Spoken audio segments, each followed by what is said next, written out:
Azazel pode aparecer tanto como um anjo quanto um demônio. E quando aparece como sendo um ser das trevas, é um dos mais poderosos, muito próximo ao próprio Lúcifer. E dizem até que Azazel seria o nome de Lúcifer antes da queda. Ele aparece na Bíblia dividido um sacrifício com o próprio Deus. Se você quiser saber tudo isso e muito mais, vem comigo. Se você é novo no canal e caiu aqui de paraquedas, se inscreve aí porque tem vídeo novo toda semana sobre todo tipo de mitologia, lendas, anjos, demônios e muito mais. Não esqueça também de deixar o like e de compartilhar o vídeo porque você me ajuda pra caramba, hein? O Azazel é um dos nomes mais conhecidos quando tratamos de demônios. Isso porque ele aparece em várias mídias por aí, né? Temos, por exemplo, o famoso demônio de olhos amarelos lá do começo de Supernatural, que depois descobrimos que se tratava de Azazel. Nas melhores temporadas ele aparece, né? Porque depois... Mas é meio complicado falar sobre ele, porque tem vários outros anjos que têm um nome muito parecido com o dele, só troca uma letrinha ou outra. E às vezes dizem que esses próprios anjos são outro nome para Azazel, como por exemplo o anjo Azael, que seria um anjo maligno, que fica nos 4 pontos cardeais da Terra. Ele serviria para eles como uma espécie de guardião, e ele é citado no Grimório Fáustico, Magia Naturalis et Naturalis, como sendo do elemento da água. E parece que o Henrique Cornélio Agrippa também utiliza esse trabalho quando também fala que ele seria um anjo dos pontos cardeais, mas ele acrescenta uma outra informação muito interessante, falando que o Azael seria usado como um nome dos doutores hebreus para o Paimon, que seria o rei do oeste. O ocultista chamado Essel McGregor Matters utilizou essas mesmas informações que eu falei aqui pra vocês em uma edição do livro Magia Sagrada de Abramelin, o Mago, que caso você não saiba o que é esse livro, eu vou dar uma explicação bem por cima. Mas como eu nunca li ele, então pode ser que eu acabe errando algumas coisas, mas qualquer coisa é só vocês darem uma pesquisada depois que vocês vão ver. Esse livro, esse trabalho, teria sido escrito por volta de 1600, por um tal de mago e dramaturgo egípcio chamado Abramelin. E nesse livro ele ensinaria o mago, o ocultista, o aspirante espiritual a invocar o seu sagrado anjo da guarda e se unir com ele, se tornando um tipo de voz interior de Deus, dentro do próprio indivíduo. É alguma coisa por aí. Um outro anjo que é muito confundido ou ligado com Azazel é o Azrael. Esse anjo específico eu já falei dele em um outro vídeo aqui do canal, que seria os 7 anjos mais bizarros de Deus, algo assim. Vai estar aparecendo na tela, no card e na descrição para você, caso você se interesse. Mas em resumo, o Azrael tem uma forma muito bizarra. Ele lembra muito aquela famosa forma real dos anjos, que se você pesquisar no Google, você vai ver um olho gigante, algo assim. E a forma do Azrael é muito parecida. O corpo dele é formado por várias línguas e vários olhos. Ele também é o responsável por pegar as almas da terra. Mas o Azrael em si é um anjo que depende muito da visão de quem está falando, da religião que está passando a informação. Já que para uns ele é um arcanjo, outros um demônio, outros um anjo que fica no terceiro céu e por aí vai. Mas agora falando propriamente sobre Azazel, algumas interpretações dizem que esse seria um nome ou um termo para uma colina, uma montanha, um precipício, ou seja lá o que for, que foi usado para jogar um bode ou sacrificar um bode. Teria até um termo alternativo para Azazel, que seria Azok, e tem até mesmo um trecho na Bíblia e no Talmud que mostra isso, que mostra essa história, mas já já eu mostro para vocês. Tem uma etimologia que explica pra gente essa relação de Azazel com uma montanha. O nome Azazel é formado por um prefixo Az, que seria uma montanha, uma colina, e por El, que apesar de normalmente ser usado como um sinônimo para Deus, aqui significaria forte ou poderoso, aí traduzindo Azazel ficaria montanha poderosa. Essa versão do nome aparece na Baraita, com Azazel sendo o mais forte ou a mais forte das montanhas. Segue o trecho. Tendo esclarecido o raciocínio de cada opinião, a Gemara conclui sua discussão sobre se os membros da cabra são permitidos para benefício. Rava disse, é razoável governar de acordo com aquele que disse que os membros do bode são permitidos, já que na Torá não disse e envia o bode para causar acidente.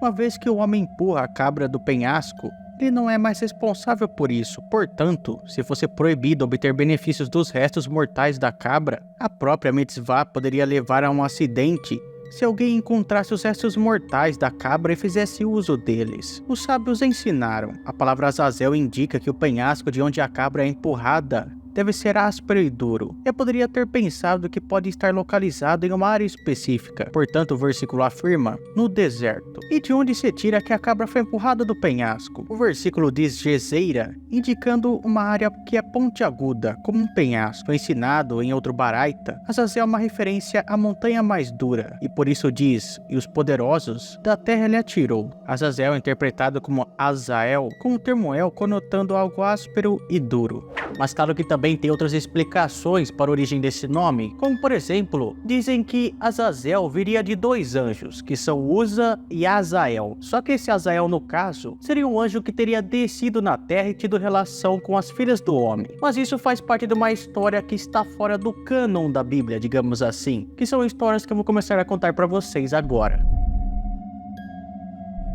As Crônicas de Jerahmeel são uma coleção de escrituras feitas por volta do século quê? Século XII, às vezes eu esqueço. Eu não sei se esses textos são considerados apócrifos, né? Porque apócrifos são escrituras feitas por comunidades pré-cristãs e cristãs e desconsideradas pelas mesmas por não terem sido escritas com os ensinamentos de Jesus ou com inspiração divina, coisas assim. Mas as Crônicas de Jerahmeel foram escritas por um tal de Eleazar Ben Asser, mas não se sabe se foi realmente esse cara que escreveu, porque se hoje em dia alguém escrever alguma coisa e colocar outro nome ali é bem fácil, antigamente era ainda mais. Então eu acho que as Crônicas de Jerahmeel são sim apócrifas, mas eu não tenho certeza, hein? Esse cara diz que teria usado Jerahmeel ben Salomão como uma de suas fontes, mas pouco se sabe sobre Eleazar e Jerahmeel. Entretanto, as tradições usadas na crônica parecem originar-se de várias fontes, incluindo Midrashim e autores clássicos como Estrabão. As crônicas também acabaram sendo publicadas em outras línguas, como por exemplo o inglês, recebendo o nome de The Chronicles of Jerahmeel or The Hebrew Bible Historiale, pela Royal Asiatic Society, sendo traduzido por Moses Gaster em 1899. E segundo ele mesmo, ele acabou usando fontes tanto antigas quanto mais recentes. Nessa coleção, pelo que eu entendi, Azazel e Azael seriam considerados o mesmo ser, ou pelo menos estariam bastante ligados. E ela também tem um outro anjo chamado Shemazai, que tem um nome muito parecido com o Samiasa, que é um anjo do livro de Enoque, que inclusive tem uma história muito parecida com essa daqui, como vocês verão mais pra frente. Aqui Deus envia Metatron para falar com Shemazai, avisando que o mundo seria destruído por uma chuva monstruosa, o famoso dilúvio, e o anjo, é claro, ficou muito preocupado, porque lá na terra estavam os seus filhos que ele teve com as mulheres, os chamados Nefilins. Deus então enviou Metatron, um mensageiro para Shemazai, e disse a ele: Deus irá destruir seu mundo e trazer sobre ele um dilúvio. Shemazai então ergueu a voz e chorou em voz alta, pois ele estava extremamente preocupado com os seus filhos e sua própria iniquidade. Como meus filhos viverão e o que comerão? E se o mundo for destruído, o que será de meus filhos? Pois cada um deles come 1000 camelos, 1000 cavalos e 1000 bois diariamente. Os filhos dos anjos acabariam morrendo no dilúvio, mas no meio dessa história aparecem dois anjos que descem do céu, Asa ou Uza e Azazel ou Azael. Mais uma vez suplicando ao Senhor, disse: Senhor do universo, de teu divino presente no alto, uma vez desceram dois anjos, Asa e Azazel, que em seus desejos pelas filhas da terra corromperam o seu caminho sobre a terra, até que tu suspendeu-os entre o céu e a terra. Mas deste dia em que fizeste a revelação no mato, o filho de Arã não se aproximou de sua esposa, como é dito, e Miriam e Arão falaram contra Moisés por causa de sua esposa. Eu te imploro, ó Senhor, permita-me permanecer no corpo de Moisés. No fim, enquanto Shemezai se arrepende de tudo o que tinha feito e fica preso entre o céu e a terra, Azazel em nenhum momento se arrepende do que tinha feito e foge para a terra, onde continuaria tentando o povo de Israel. Shemezai arrependeu-se e suspendeu-se entre o céu e a terra, com a cabeça para baixo, porque ele não ousava aparecer diante de Deus. Ele ainda estava pendurado entre o céu e a terra. Azael, porém, não se arrependeu. Ele é nomeado sobre todos os tipos de corantes que seduzem o homem a cometer o pecado. Ele ainda continuou a pecar. Portanto, quando os israelitas costumavam trazer sacrifícios no dia da expiação, eles lançavam um lote para o Senhor, para que ele pudesse espiar as iniquidades dos israelitas, e um lote para Azael, para que ele pudesse carregar o fardo da iniquidade de Israel. Este é o Azazel mencionado nas Escrituras.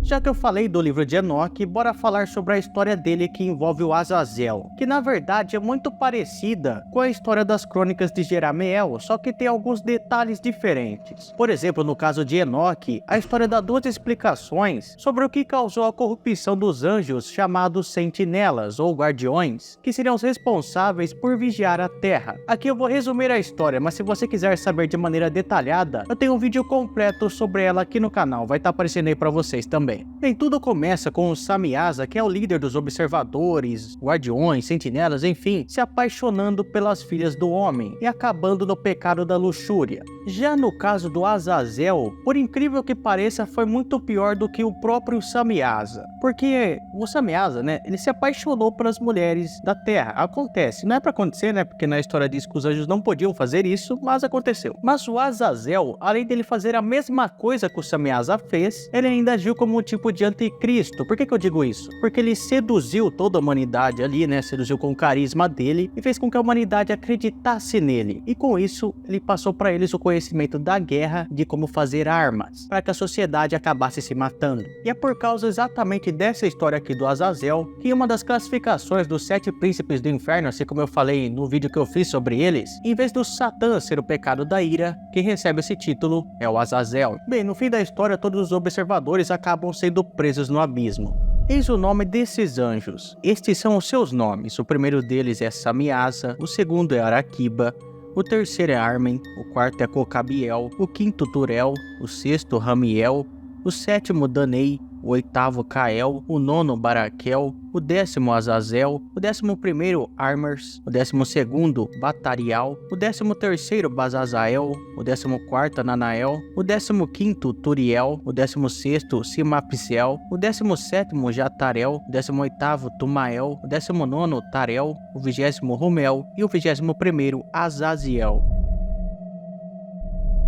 Na Bíblia, o Azazel aparece tendo relações com o bode expiatório, que faz parte do ritual chamado Dia do Perdão. Nesse ritual aparecem 2 bodes, um deles seria oferecido para Yahvé e o outro para Azazel. E depois de um tempo escolhendo qual bode seria de quem, um deles é sacrificado para Yahvé e o sangue dele é usado para purificar o interior de um templo, enquanto o outro é mantido vivo e todo mundo começa a confessar os pecados diante dele. E depois disso, ele é levado para o deserto, para o Azazel, onde provavelmente ele seria jogado de um penhasco. E agora segue a história completa da Bíblia aí para vocês. Falou o Senhor a Moisés, depois da morte dos 2 filhos de Arão, que morreram quando se chegaram diante do Senhor. Disse, pois, o Senhor a Moisés: dize a Arão, teu irmão, que não entre no santuário em todo o tempo, para dentro do véu, diante do propiciatório que está sobre a arca, para que não morra, porque eu aparecerei na nuvem sobre o propiciatório. Com isto, Arão entrará no santuário com um novilho, para expiação do pecado, e um carneiro para o holocausto. Vestirá ele a túnica santa de linho, e terá ceroulas de linho sobre a sua carne, e cingir-se-á com cinto de linho, e se cobrirá com mitra de linho. Estas são as suas santas. Por isso banhará sua carne na água, e as vestirá. Receberá da comunidade de Israel 2 bodes como oferta pelo pecado e um carneiro como holocausto.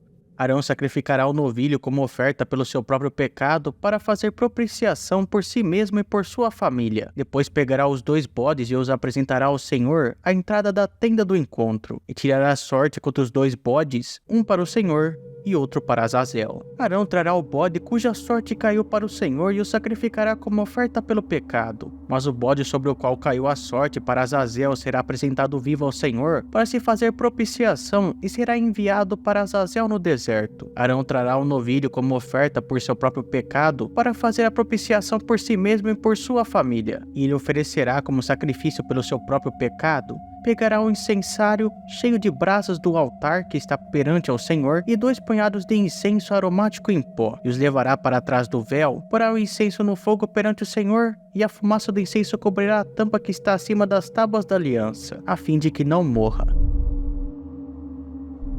Segundo Nachmanides, que era um estudioso judeu, ele também era considerado cabalista, médico, filósofo, comentarista bíblico, etc. Ele diz que o Azazel, nesse caso, esse bode aí, seria considerado a personificação do mal, a personificação de toda a maldade que era cometida pelo povo, e que quando eles confessavam o pecado perante o bode, depois ele era sacrificado, todo aquele pecado era enviado de volta para o espírito maligno. Mas ao contrário do que podem pensar, Yahvé e Azazel não são considerados do mesmo nível, tanto que os dois bodes têm que ser apresentados para Deus antes que tudo aconteça. E isso mostraria a grandeza de Yahvé e sua justiça diante da maldade e da impiedade de Azazel.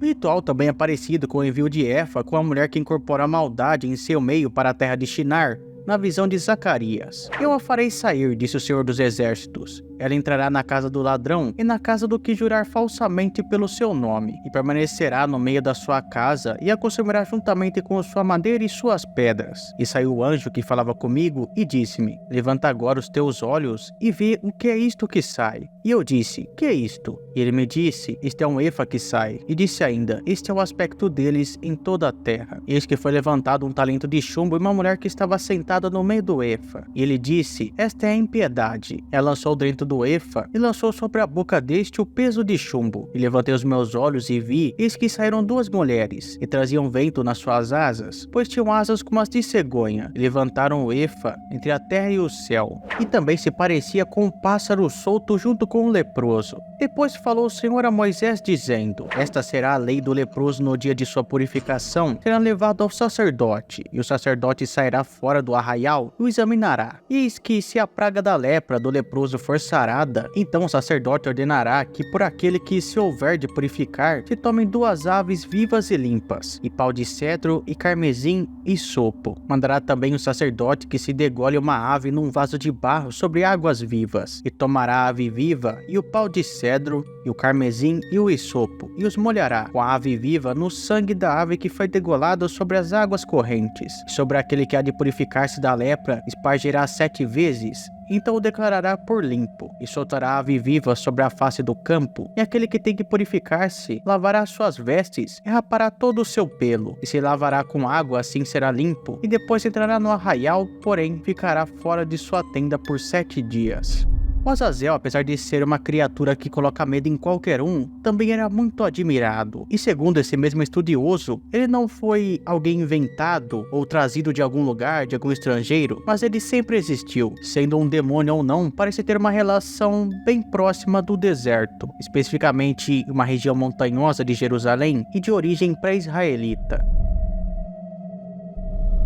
Aparecendo também como um anjo maligno que tem a missão de desviar as pessoas do caminho da luz, Azazel também é citado no Haggadah, nas lendas dos judeus de Ginsburg, e no Midrash de Shanzai e Azael. Aparece também no folclore islâmico, sendo mencionado no Alcorão, onde ele é associado com os chamados Harut e Marut, mas aquele é muito mais visto como um anjo mesmo, e sendo chamado de Azrael e não Azazel. E segundo dizem, ele também poderia ser o Malaktaus, o anjo pavão dos Yashid. Algumas vezes, quando é escrito sobre o nome de Azazil, ele é ligado também com o Satã islâmico, que é o Iblis, sendo esse talvez o nome verdadeiro dele antes da queda, e também o nome do próprio Satã. Como eu disse para vocês lá atrás, na parte da etimologia do nome Azazel, ele poderia significar montanha forte, mas se levarmos para o significado do nome dos anjos, né, ou seja, traduzindo a parte El como sendo Deus mesmo, o nome significaria força de Deus. Inclusive, na publicação de 1921 do reverendo Y. Osterle, que seria a imortalidade e o mundo invisível, ele fica pensando em um argumento convincente para que o Azazel seja a corrupção desse título, da força de Deus. Lá no comecinho do vídeo, eu disse que algumas fontes colocavam o Azazel como sendo do elemento água e sendo também uma outra versão do Paimon, né, que é o rei do oeste. Mas pesquisando um pouco mais, eu achei alguns lugares que colocam o Azazel como sendo na verdade o Amaimon, que é o rei do sul, e sendo também do elemento ar, mostrando aí que talvez o Azazel tenha mais faces do que podemos imaginar.